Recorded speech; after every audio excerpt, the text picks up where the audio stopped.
and with water in calcium carbide.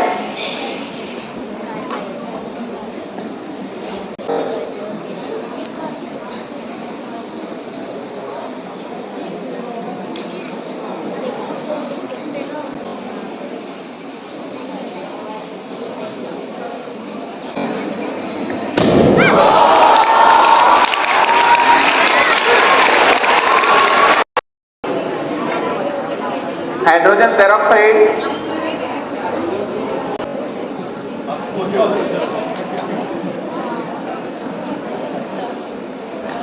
and I will add some potassium permanganate crystal.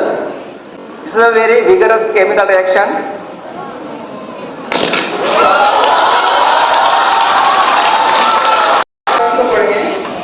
You have to observe, you have to dip.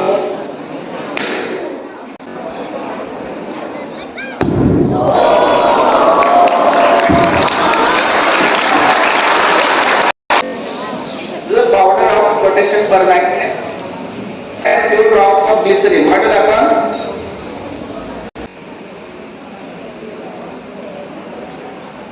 This is a reaction between potassium permanganate and glycerin.